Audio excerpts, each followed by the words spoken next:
You gotta take a shot. You have to live at the edge of your capabilities. You gotta live where you're almost certain you're gonna fail. Failure is only really failure if it's final. Failure is only really failure if you don't learn anything from it. We've all failed at things.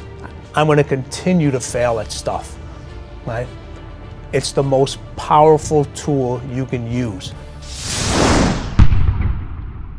Rise and shine, it's Entspresso time. What's up, Believe Nation? It's Evan. My one word is believe, and I believe in you. I believe you have Michael Jordan level talent at something, and I want you to find it, embrace it, and make a difference using it. So let's start your day off right. Grab your cup of coffee and sip on today's message, Fail Forward. Over to you, Will Smith. I wake up every morning. Espresso keep me going. I wake up every morning. I love this one. Fail early, fail often, fail forward. It's always a little bit frustrating to me when people have a negative relationship with failure.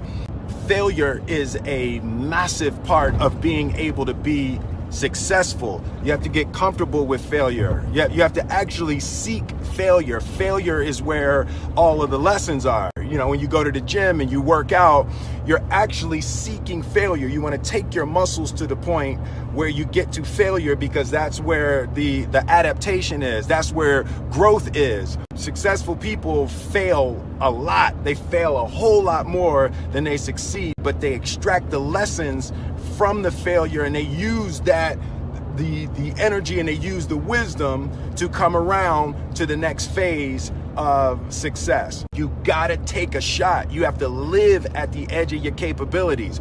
You gotta live where you're almost certain you're gonna fail. That's the reason for practice. Practice is controlled failure. You're getting to your limit, getting to your limit, getting to your limit. You can't lift that, you can't do that, until you get to the point that all of a sudden your body makes the adjustment, and then you can do it. Failure actually helps you to recognize the areas where you need to evolve. So fail early, fail often, fail forward.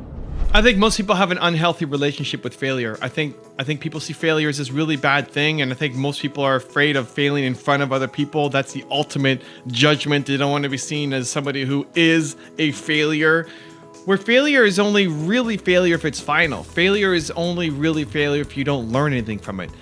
All failure is a way to know that this thing that you tried didn't work. That's great learning, right? If you're never failing, it means you're playing life so safe that you've never taken a risk. And that's where most people live. Most people hate their life. They hate their job. They're waking up and driving to something that they hate every day. That's where most people are living. And because they're so afraid of failing on something else, that they want to scale back and play life so safe that they're going to live the rest of their life in misery. That's where most people are living. And if you look at the people who are successful, any of your heroes, any of your idols, speakers, authors, musicians, actors, entrepreneurs, whoever, athletes, they failed a lot. Failure is just part of the process. The people who win the most fail the most because they failed a lot. A lot of the videos on this series didn't work. You know the top 10 series, you know the Mentor Me series, you know the Entspresso series. There's a lot that you don't know because we tried it 3 times and it didn't work. So I killed it and moved on to something else. Then we have more failed series on this channel than winners. We have more failed series in this channel than most people ever even tried, period. And so you don't want to say I love failures. Failures is great, but in a sense, it's kind of true. Like if you learn to take the lesson from the failure to then make it better the next time, you will win. Because otherwise, again, you're playing your life so safe that you never take a risk and you never shoot for what you want, or you have lots of skill. You could be great at something, but you're doing the race against 3-year-olds. You win every race because it's a guaranteed chew-in thing and you're not going to be happy with it. So I came back from an event in Palm Springs, a YouTube event, and I was pushing a lot of people to do better, to be better, to drive harder, to believe in their talent more, to not settle for what they're doing right now. And one guy who I didn't know very well, I pushed too far and he got upset. And then I had to spend the evening rewinding it, unpacking it, showing the love, not just the push, but showing the love. And I ended up having to go to dinner and do a couple of other things, which I didn't really want to go to dinner. I wanted to make videos. I wanted to create more content, but I didn't want to leave it on the negative. And I was asked about it afterwards and said, listen, it's awesome. It's great. Knowing where your limits are is great. If I had pushed everybody and everybody just said, wow, that's true, that's great, you're right, and then gone off and done stuff, that's not actually a win. Because maybe I could have pushed them harder, because maybe we could have made even more progress together while I had that time. Knowing what my limits are tells me where I need to focus, tells me that I'm doing the right thing. And so it's just a perspective shift. That one failure was actually the best part. Because now I know how to do it better next time. Now I know I can dissect and say, okay, I made some mistakes here. Next time will be better. And that's what failure does for people. That's what failure does for people who end up winning. Where if you see failures, I suck. Your personal failure is not a reflection of who you are as a human being. So because my top 10 series did well, now I'm a great person. And because these 20 other series that we tried didn't do well, now I'm a worthless human being.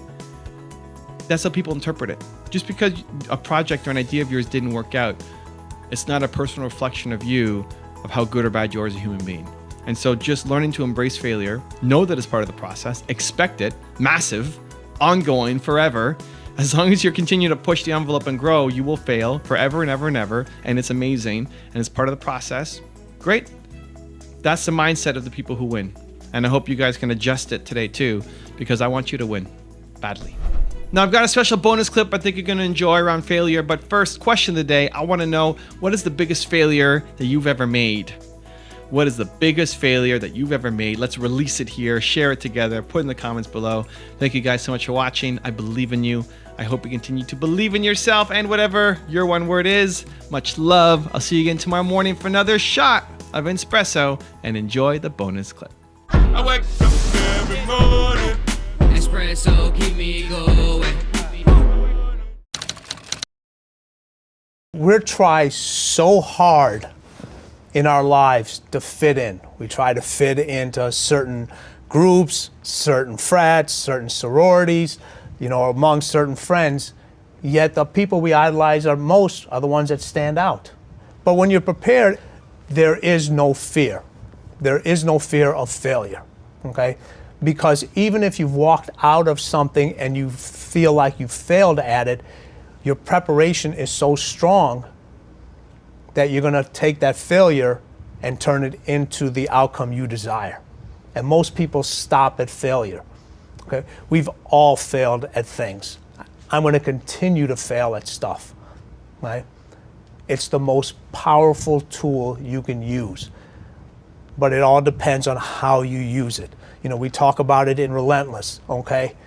A scalpel, okay? In the hands of an individual, it can do unbelievable damage. In the hands of a professional, of a doctor, it saves lives. So it's the same thing with failure. It's how you use it. It's that drive inside of you, okay? It's what we talk about, the dark side. The dark side is filled with failure, but it's the fuel that burns you like something that's never burned inside you before.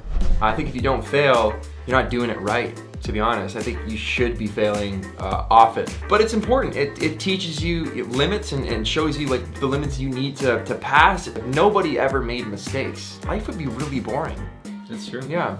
If you only try to succeed, then you're limiting yourself not to fail, which your failure could eventually become your greatest 100%. success. Yeah, never be afraid of not getting it right or failing or not getting the part or not getting the job. Like, it's just one more notch in your belt, but you're still gonna wear it. It's a long piece of leather. There's tons of room for more notches. Nobody sees the 17 plus years of work that I've done before today, where you finally stumbled upon a video of mine. During a research experiment, a shark was placed into a large tank of water, and then some small fish were released into that tank. As you would expect, the shark quickly swam around the tank, watched the fish, and then ended up eating all of them. Then, a strong piece of fiberglass was inserted into the tank. This would create a division between where the shark started and where the smaller fish started. Again, the shark quickly attacked. But this time, the shark went in straight into the fiberglass divider and bounced off. It tried this several times, again and again and again, until it became tired and weakened. Meanwhile, the fish on the other side of the divider carried on swimming peacefully. After about an hour, the shark finally gave up. This experiment was repeated several dozen times over the next few weeks, where the shark became less aggressive every single time. It got to the point that the shark stopped trying to attack and eat the fish at all. The fiberglass was then removed out of the tank, and to their amazement, the shark still did not attack. The shark had been trained through habit that a fiberglass divider was there and that it would bounce off, and therefore didn't even consider it. At the same time, the small fish freely swam wherever they wanted. The moral of the story: many of us are experiencing setbacks and failures in everyday life. Eventually, we get emotionally drained, tired, unmotivated, and we stop trying. Like the shark in the story, we believe that because we've been unsuccessful in the past, that barrier still exists even for new ventures. In other words, we continue to see a barrier in our heads that separates us from our dreams, even though there is no real barrier between where we are and where we want to go. And remember this: the teacher has failed more times than the student has even tried. If you tell yourself a story long enough, you start to believe it. And once you believe it, you act like it. I have tussled with a whale, I done handcuffed lightning, throw thunder in jail. Now you know I'm bad. Only last week I murdered a rock, injured a stone, hospitalized a brick. I'm so mean I make medicine sick. The fundamental key to success is it can take between 18 and 254 days of taking action for a new habit to stick. I've created a new course called 254 Confidence, where every single day for 254 days, I will be sending you a video between 30 seconds and 5 minutes long that you start your morning with around making you feel confident. It's absolutely free. Check out the link in the description below to get access.